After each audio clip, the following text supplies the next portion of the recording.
Ce matin, Nathalie Simon, tu nous proposes de travailler l'ocre. Tu n'y arrives pas, ça pique, hein, c'est ça? Moi, un coup de flotte. On va parler de l'ocre, mais pas n'importe comment. Tu voulais nous proposer un atelier autour de l'ocre. Alors, on va déjà aller en plein Far West. On a oui, l'impression d'être au Far West, c'est le Colorado, mais c'est à la mode provençale. On va au cœur du plus grand massif ocrier d'Europe. C'est à Roussillon. Donc ça se trouve vraiment juste à côté d'ici, vous voyez. Et puis là-bas, l'imagination, elle va bon train. C'est le sentier des ocres. C'est une réserve de couleurs et de matières formidables pour les amoureux, petits et grands, de ce pigment résolument pas comme les autres. Le bassin d'Apt, dans le Vaucluse en Provence. Ici, nous pourrions nous croire à Petra, en Jordanie, tellement le décor est saisissant. Nous sommes en fait dans le Luberon, au cœur du plus grand massif ocrier d'Europe. Ces carrières creusées par l'homme font la renommée de la région. Philippe, accompagnateur du Conservatoire des Ocres, vient régulièrement arpenter ces sentiers qui, il y a 100 millions d'années, se trouvaient sous la mer. Il a dit oui pour nous. Et regarde, ça fait un homme. Là, on se trouve dans des fosses marines.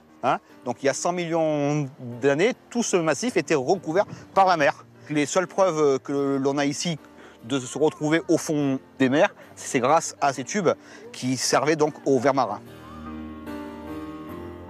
Pigment minéral constitué à partir de sédiments marins, l'ocre est un mélange de sable, d'argile et d'oxyde de fer. Elle présente une variété de tons infinis, allant du blanc au violet et du jaune pâle au rouge vif.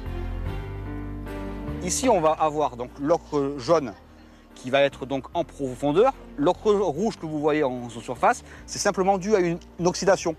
Sur des milliers d'années, cette couche à l'extérieur va s'oxyder et va se transformer en rouge. Le sentier des ocres est une fierté pour les habitants du pays d'Apt. Les visiteurs y viennent de toute l'Europe. C'est aussi un formidable terrain de jeu pour les enfants. Aujourd'hui, Philippe les accompagne à la découverte de ces paysages éblouissants. Moi, j'aime bien les falaises parce qu'on se croit dans un film de western. J'aime bien venir ici parce qu'il a plein de couleurs. L'ocre, c'est la richesse de toute une région. Hop là. Voilà. Aujourd'hui, on emploie ce matériau comme pigment en peinture et dans l'industrie des colorants. Au Conservatoire des Ocres, on initie les enfants à la création de couleurs naturelles. Dans cet atelier, ils apprennent à créer des pastels et à transformer la matière. On va le décoller, on va faire ça. Pour faire une pastel, on prend de l'ocre, de la craie, on rajoute de l'eau. Mélanger, toucher, étaler. Les enfants prennent un vrai plaisir à la manipulation de ce pigment naturel. Attends, tu vas voir. Dès qu'ils commencent à toucher, on voit qu'ils sont intéressés par la couleur, par la matière. Donc là, ils se mettent à fabriquer, à mélanger.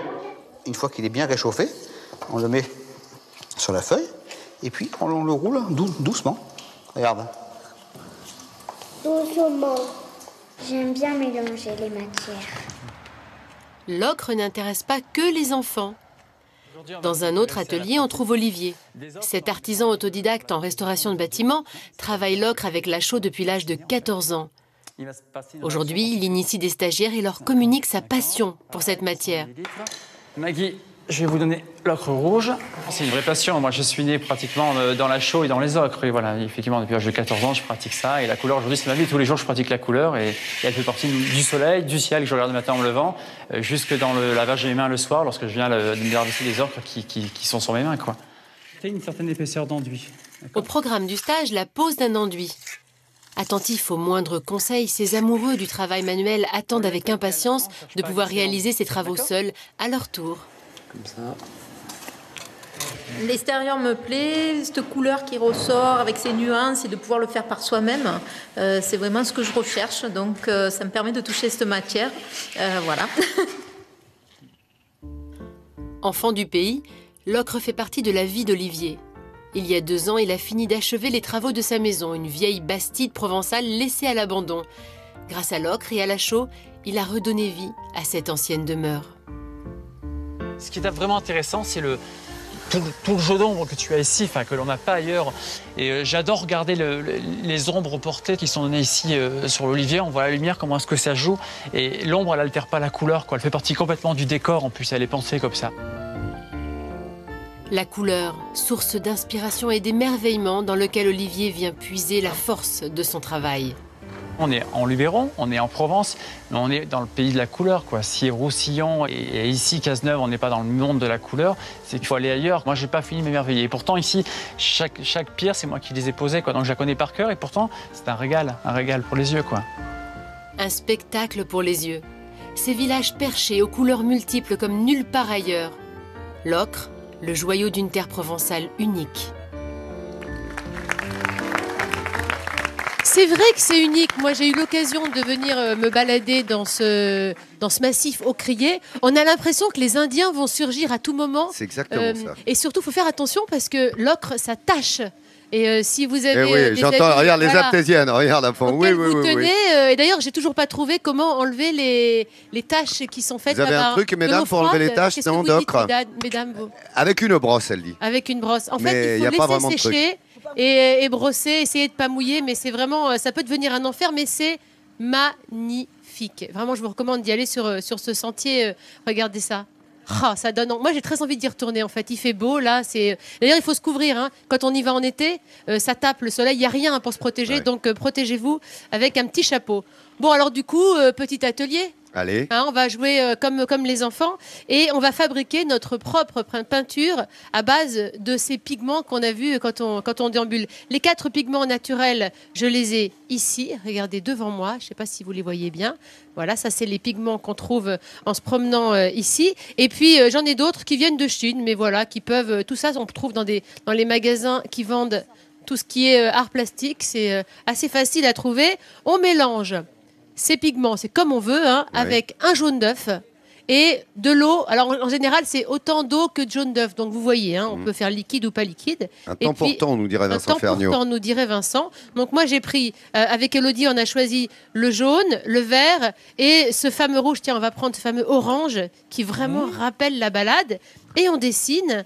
Et on dessine ce qu'on veut. Tu peux me tenir la feuille, s'il te plaît, mon loulou? Merci. Voilà. Tiens, je vais faire une jolie montagne. C'est quand même chouette de fabriquer sa propre peinture. Mais elle est belle, ta montagne. Ma petite montagnette, elle est magnifique. Je trouve que c'est vraiment...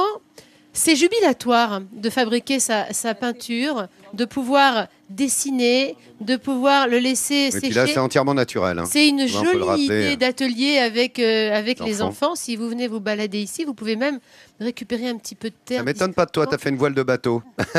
Ouais. Hein, tu vois, je trouve qu'en plus, ces couleurs sont un vrai rappel de l'automne et de cette flamboyance qu'on y trouve. Alors, c'est pas du Picasso. Bah, tu peux nous le signer, s'il te plaît? Parce que là, je vais le donner à une artésienne, je pense. Ça va. Une fortune.